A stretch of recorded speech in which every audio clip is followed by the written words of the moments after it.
We are going to talk about systemic factors that affect the progression of women. And to address this topic, I have with me Natasha Charles, an intuitive strategist and all-life coach from Philadelphia. Natasha Hello. is passionate about cultivating and maintaining a positive mindset. Through transformative conversations, she helps individuals and couples alike create a life that they love.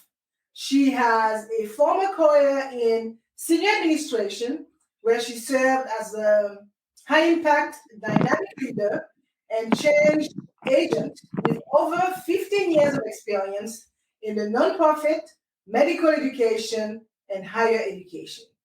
She also parents Natalie, an amazing, vivacious, twice exceptional child. Natasha is open, curious, inquisitive, philosophical, and an intellectual by nature. She's been told on many occasions that she has a superpower, which is her ability to connect and relate to others. Natasha also a CrossFit fitness enthusiast. She is involved in the New Thought movement and creates Afro Bio Mineral Balance vegan recipes. That sounds pretty interesting. Welcome, Natasha, to the Merging Life and Money Show, and welcome, followers and listeners. Thanks for joining in today. So, thank you. And a notebook, as you might want to take some notes to discuss further with family members, friends, colleagues, etc., because it is all about sharing values that could benefit others. So to give today's show some context, let me say that while the gap between men and women continues to narrow in many areas, it is important to address the financial realities confronted by women today. It is a fact that women are less affluent than their male counterparts. Consequently, they must equip themselves with the relevant financial tools to live the life they know they deserve. I'm going to say that since 1960, I would say, women's participation in the labor force has grown significantly. They do not only work longer hours, but they also pursue higher education in greater numbers. However, despite this progress, women still earn less than men, and it gets worse if you are a woman of color. This situation is known as the gender gap, or I would say the gender wage gap or pay gap, as it reveals the difference in earning between women and men. So I am going to turn it over to Natasha so she can tell us more about the systemic factors that hinder the progression of women. So Natasha, what would you say are the major drivers of the gender wage gap? So I would say that, and thank you so much, MJ, for having me today. I just couldn't start without saying that. Greatly appreciated. At the heart of the gender pay gap, as you just said, women are not being equally compensated. For every dollar that a man earns, a woman on average is earning 80 cents. And it wasn't always 80 cents. Before now, it was less than that. Underlying this particular structure of women is women who were being controlled through gender and societal expectations, patriarchal norms, and socialization to be nice, to accept what is given, to not negotiate, to not be domineering, to not be demanding. There are women who have done these things and they've been branded. As you may know, there are women who have been called the not so nice B word because they are driven, they're ambitious, they are demanding, they ask for what they want, they have high standards, and they've been penalized for being this way. And I could go on about the impact of labels, and for the sake of time, I'll say that They've been utilized to control women morally, behaviorally, and also psychologically. A recent report indicated that women are experiencing burnout due to endeavoring to continue being stellar in their careers while managing increased responsibilities at home. In addition, according to a recent report by McKinsey and Company about women in the workplace, women are more likely to take on unpaid work in the workplace with no impact on their ability to be promoted. They also typically do not negotiate their salaries or ask for raises.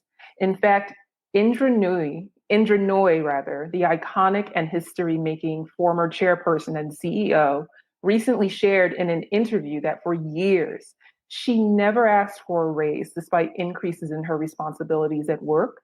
Her viewpoint was created in discussions with her husband. They both had this belief that they were earning more money than they'd ever seen, and so they just keep working. And it wasn't until an executive came to her and shared with her that her compensation should be increased, that her salary and benefits were brought into alignment with what she was doing at the time. Which brings me to another point. Women will wait to be noticed and promoted rather than promote themselves. And in closing, I'll just say to this point that Carla Harris, a powerhouse in the finance industry, she's a barrier breaker, she's a woman of color. She said, ask yourself, and this is a point that was made to her, by the way, when she was climbing the ranks.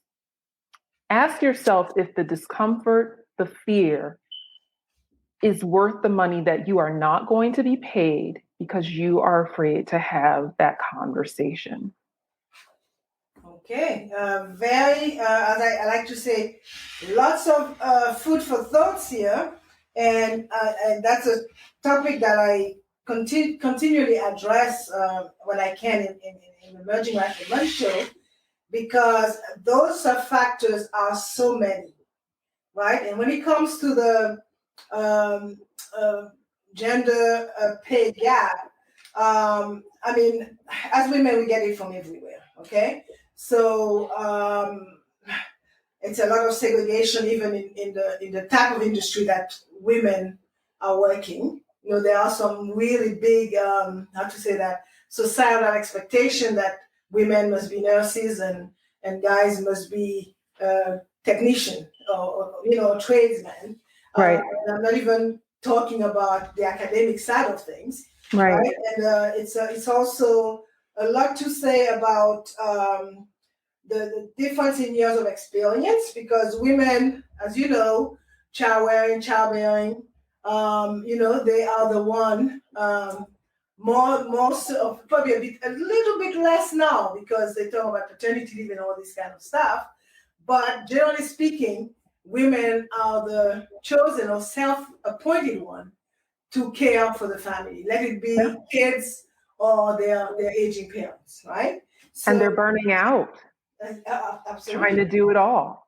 Yeah. So, and it's a number of matters that influence, in my view, this whole issue of gender pay gap. And as I like to say, to be continued. So another factor that affect women, and for some people, I mean, to me, it is a theory that has been created. we could agree to disagree on that one. But, right. That thing called imposter syndrome is a big piece that could be. I guess it's several schools of thoughts on that.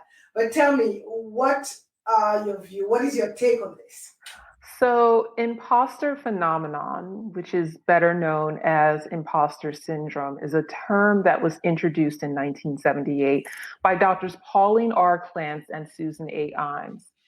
Women reported a sense of intellectual phoniness. They felt like fakes, they felt like frauds, like they didn't belong where they were in their careers, or they hadn't earned their positions or their titles. And it's not only within the realm or the sphere of of their careers. Women can feel like imposters in many different areas of their lives. And the impact, it's mild to severe. Women have reported depression, feeling depressed, feeling anxious. They've reported feeling suicidal. Women have reported that their self-confidence, their self-worth, their self-esteem, and their self-efficacy has been impacted. And these effects, they get to the heart of one of the reasons that I'm so passionate about the work that I do, because, many times clients in this instance, women, they're not aware of the limiting beliefs in their subconscious mind until something or a series of events occur. And I'd really like to work with women to shift these beliefs, to empower them and create resilience. And then from the space of the high self, a woman is much more adept at being aware much sooner of experiences that are impacting her. And she's able to assess her experience to make distinctions between a legitimate performance issue, workplace bullying, racism, and sexism, which are issues that have been reported when talking about imposter syndrome. And also, a woman can then make powerful choices regarding what she's experiencing. And in addition, women who are transformed, MJ, a woman who is transformed has a multiplicative impact across spaces. She has an impact upon her children, in her home, in her career, in her society, and in the world. Absolutely. And I totally agree with you on that. But we had to have hours of discussion on that particular matter. And yes, I do appreciate that. But when it comes to me, I make no excuse. Okay, if I took the time to educate myself and to become the person that I am, there are no apologies. Okay, but again. It has a lot of bearing on what I would call mindset, and that mindset is really driven by, culture and your circle of influence. So, and in my estimation, if you cannot accept me for who I am and what I do and what I did, perhaps I don't belong in that circle. Okay, so that's my view on it. Right. So let us carry on, because we still have one more aspect, one more factor of the so many factors that we want to address, which is, I would say, last but not least, let's talk about the access to venture capital funding. And I know, and when I'm saying access for women to venture capital funding, which I know it's a subject very near and dear to your heart. It is indeed. And I'll start with a few statistics. Last year, $156 billion of venture capital were awarded. Okay. Women received $4 billion of those dollars. Wow. That's 2.6%. And this isn't unique to last year.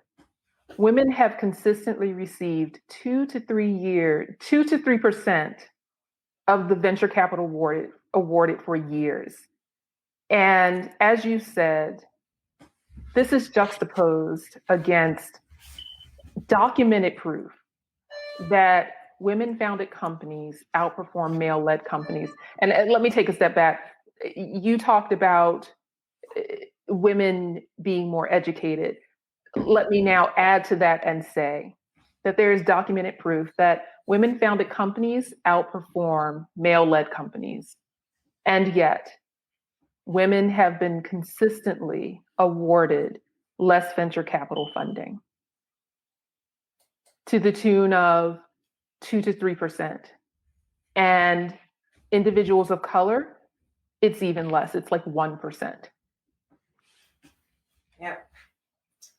So tell me, from where you sit, how can we change this? How could we shift this paradigm? Well, part of shifting anything starts with awareness, right? Awareness builds consciousness, and consciousness is that which manifests, and dominant thought is that which prevails. So we're talking about shifting thinking and creating awareness in how people are thinking about where they're awarding venture capital dollars and why. I recently attended an investor informational meeting, and one of the women that I talked to shared with me that it was only recently that a group that she's a part of became aware that, oh my goodness, we haven't really invested in individuals of color. There are lots of groups out there that are endeavoring to do great work. There's just creating more awareness is a piece of widening the scope and doing things with a different intention and purpose. Mm-hmm.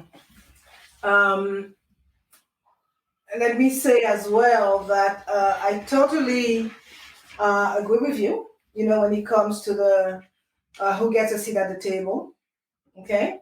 But a part of me is telling me as well that that whole situation about imposter syndrome could be an explanation, for lack of a better term, of why sometimes we are left behind.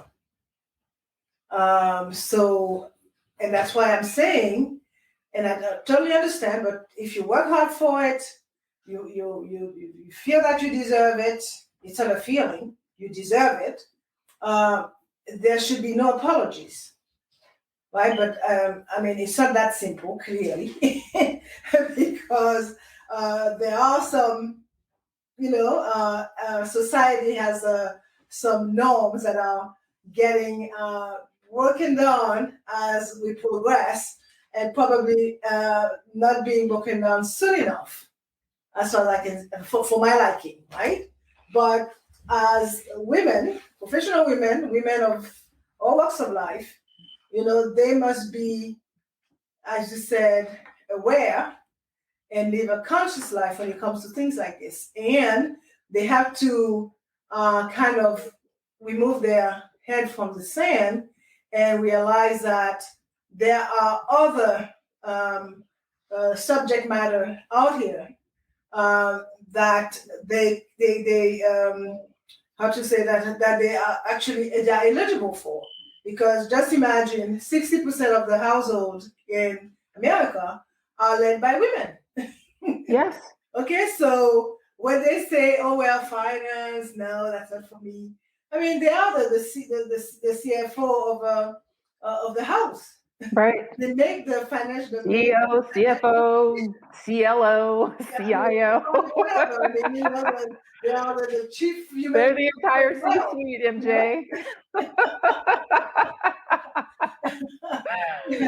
So we got to take a look at all of that, and I think this topic is very, very interesting and enlightening, and I could see to be continued somewhere along the way. So anyway, I think this has been an interesting few 20 minutes that we have spent together here. So I'm going to wind down some and sum it up what we just talked a few for the past 20 minutes. So today we talked about systemic factors that affect the progression of women, and we focused specifically on gender wage gap, the imposter syndrome or phenomenon, that's what it used to be called, and the access to venture capital funding by women. So I'm going to turn to Natasha again one more time. I'd like to thank you for your contribution to the show today, quite informative and quite, as I said, food for thought, a lot for women to think about. And so Natasha, tell me, and also tell the listeners and followers, what does an intuitive strategist and an all-life coach do and why do you do what you do? So, an intuitive strategist is someone who is, well, here's what I'll say. I developed my coaching practice. When I developed my coaching practice, my vision was to create a business that would help people and create something with love and from the heart. I also wanted to create an experience that was ultra personalized and customized. And intuitive coaching with Natasha Charles is intuition, intelligence, love, prosperity, and abundance. It's utilizing the transformative conversations method that I developed, which includes deep inquiry, a very specific way of listening, and shifting those limiting beliefs to create the client from the inside out. And then guiding that client as she creates a life that she loves. Okay. Well, thank you for that. Absolutely. So, I hope, well, I did enjoy the conversation, so I'm sure that listeners and followers and those who are going to catch the replay will totally enjoy that, enjoy the show, today's show, and I promise you that we will continue to address those many systemic factors that are affecting the progression of women. This is an additional movement in the making. So before I forget, Natasha, please give the audience your contact information. And Yeah. it's running on the banner, but go along and please, share your information. Absolutely. I have a website, natashacharles.com. I also have an email address. It's natasha@natashacharles.com. And fairly soon, you'll be able to find my writing on Forbes.com. As you know, MJ, I've recently been invited to be a member of the Forbes Coaching Council, unofficially. Congratulations. Very excited, just eager and waiting to make my official announcement. However, I'll share that with your viewers, your listeners here. Great. Thanks again. And as you know, all of you, I like to end the show with a quote. And today's quote is from Nelson Mandela. And it reads, "Freedom cannot be achieved unless women have been emancipated from all kinds of oppression." Okay? Wonderful. So a big thanks to you, Natasha, for your awesome contribution today. Okay? Thank you, MJ. We are really looking forward to having another discussion in the not too distant future to continue addressing those factors. Absolutely. Okay, so thanks again. Thank you. Okay, for more information about how to achieve financial wellness from the inside out and live a purposeful life with the money you have, join me next Thursday at 5 p.m. Pacific Standard Time, 6 p.m. Mountain Standard Time, 8 p.m. Eastern Standard Time, 9 p.m. Atlantic Standard Time for my Bermudian pips over there, 10 a.m. for my Australian friend, and that is 10 a.m. on Friday. So thank you for being here today on the Merging Life and Money Show. I am your host, Marie-Jo Cesar. I will be back again next week. Until then, continue merging life and money. Bye for now.